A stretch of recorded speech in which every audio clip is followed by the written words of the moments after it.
విశాఖ బీచ్పై తీవ్ర వాయుగుండం ప్రభావం కనబడుతుంది. బీచ్ ప్రాంతమంతా పెద్ద ఎత్తున కోతకు గురైంది.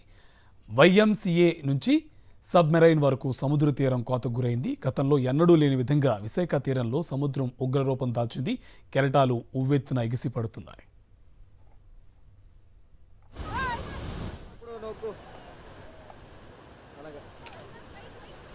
ఇదే అంశం సంబంధించి పూర్తి సమాచారం మా కరెస్పాండెంట్ అనిల్ మనకి లైవ్లో డీటెయిల్స్ అందిస్తారు. అనిల్, పూర్తి సమాచారం ఏంటి? కార్తిక్, నైరుతి బంగాళాఖాతంలో కొనసాగుతున్న తీవ్ర వాయుగుండం ప్రభావంతో విశాఖ సాగర తీరంలో అలలు ఎగసిపడుతున్నాయి. మనం విజువల్స్లో గమనించవచ్చు. పూర్తిగా పెద్ద ఎత్తున అలలు ఎగసిపడుతున్నటువంటి తీరుని గమనించవచ్చు.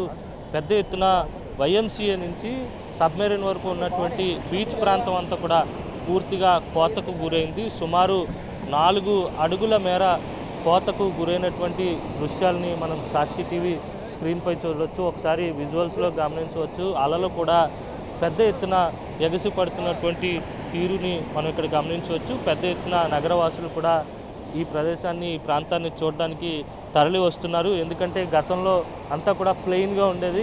ఇక్కడికి వచ్చినటువంటి పర్యాటకులు కావచ్చు, నగరవాసులు అంతా కూడా ఇక్కడికి నీట్గా దిగి వెళ్ళి కాస్త సేద తీరేటువంటి అవకాశం కూడా ఉండేది. కానీ ఇప్పుడు మాత్రం సుమారు 4 నుంచి 5 అడుగుల వరకు పూర్తిగా కోతకు గురైంది. 1/2 కిలోమీటర్ వరకు కూడా కోతకు గురైనటువంటి సందర్భాన్ని మనం గమనించవచ్చు. ఇక్కడ స్థానికంగా ఉండేటువంటి మత్స్యకారులు ఉన్నారు, మాట్లాడదాం. గతంలో ఎప్పుడైనా ఇలాంటి పరిస్థితి ఉందంటారా? ఇక్కడ మాట్లాడదాం. ఇక్కడ మరికొంతమంది మత్స్యకారులు ఉన్నటువంటి పరిస్థితి ఉంది. ఫిషింగ్ కూడా చేస్తున్నారు. గతంలో ఎప్పుడైనా ఇంత పెద్ద ఎత్తున కోతకు గురైనటువంటి సందర్భం ఉందండి? దీనికంటే పెద్ద ఎత్తున సంబరం జరిగింది చాలాసార్లు. అంటే మరి ఇప్పుడు సముద్రం అంటే చాలా దారుణంగా ఉంది. ఇంకే టైంలో ఎలా ఉంటుంది అనేది మాత్రం చెప్పలేము. అంటే చాలామంది స్నానాలు చేయడానికి కానీ వెళ్తుంటారు కదా, వాళ్ళందరికీ మీరు ఏం చెప్తారు? ఎందుకంటే ఎప్పుడు ఇలా ఉండదు కదా. ఎప్పుడు ఇలా ఉండదు. ఇప్పుడు కూడా అంటే సముద్రం చాలా నీట్గా ఉంటుంది. కానీ ఈసారి ఏంటంటే కొంచెం తుఫాను వల్ల ఇలా ఉంది సముద్రం. అందుకే ఎవరిని కూడా దింపకుండా కాపలాగా కాసి ఉన్నారు జనాలు, ఎవరిని దింపకుండా.